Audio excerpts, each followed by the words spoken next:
AC आपने लिया होगा अपने घर में, हो सकता है कि आपके घर में एसी लगा हुआ हो, एयर कंडीशन लगा हुआ हो, तो एयर कंडीशन का इस्तेमाल बहुत बढ़ रहा है। कार में एयर कंडीशन, दफ्तर में एयर कंडीशन, फिर इसका एक अपना टेम्परेचर है। डॉक्टर साहब से हमने रब्ता किया कि एसी के साइड इफ़ेक्ट क्या होते हैं, तो हमें एक डॉक्टर साहब ने एसी के जो साइड इफ़ेक्ट बयान किए हैं, आइए वो हम आपको दिखाते हैं।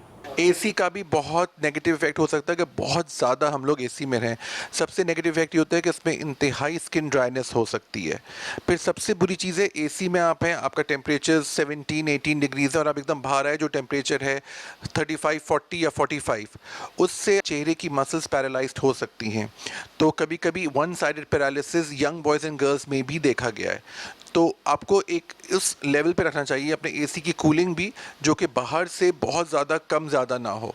और मैंने अक्सर एक और चीज़ नोट की है यहाँ पर कि लोग अपने एसी को इतना ठंडा रखते हैं कि घर के अंदर कंफर्टर्स यूज़ कर रहे हैं।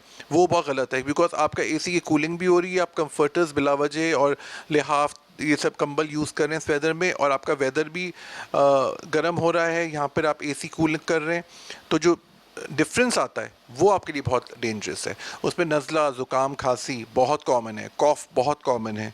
फिर एसी के अंदर रहने से आपके हेयर, स्किन पूरी बहुत ज़्यादा ड्राई हो सकती है। तो आपको एक बैलेंस रखना चाहिए, अपने को थोड़ा सा रफ टफ बना के रखना है कि आप ऐसे टेम्परेचर में रहें जो कि एक मीडियम टेम्परेचर है। एसी के अंदर रहने से सबसे कॉमन प्रॉब्लम ये होती है कि आप वाटर इनटेक कम हो जाता है, तो उसके वजह से डिहाइड्रेशन हो सकती है बॉडी में।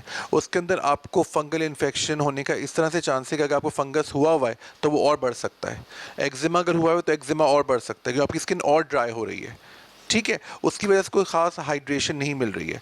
फिर अक्सर लोग एसी में रहते हैं तो वो उनको लगता है कि शायद हमें ज़रूरत नहीं है इतना नहाने की या इतना ज़्यादा पानी से फेस वॉश करने की, क्योंकि वो एक तरह से वो एक आदी से हो जाते हैं उसके, वो और प्रॉब्लम्स क्रिएट कर सकता है आपको, क्योंकि आपकी बॉडी को एक ख़ास मकदार में पानी की ज़रूरत है। गर्मी में कम से कम पेशेंट कहते हैं 15 से 18 से 20 ग्लास तक पानी पी सकते हैं आप। ज़्यादा पिए कोई बात नहीं, लेकिन कम ना पिए, क्योंकि वो किडनीज़ पे इफेक्ट कर सकते हैं, आपकी स्किन को ख़राब कर सकते हैं, आपके हेयर को ख़राब कर सकते हैं, आपके लिवर को डैमेज कर सकते हैं, क्योंकि वाटर इनटेक बहुत ज़रूरी है। और जब एसी में होता है तो शायद हमें इतनी ना तो पसीना आ रहा होता है, ना हमें इतनी गर्मी लग रही होती है, तो हम इसको अवॉइड ही कर देते हैं। तो ये एक बहुत बड़ा फैक्टर है जो कि प्रॉब्लम क्रिएट कर सकता है।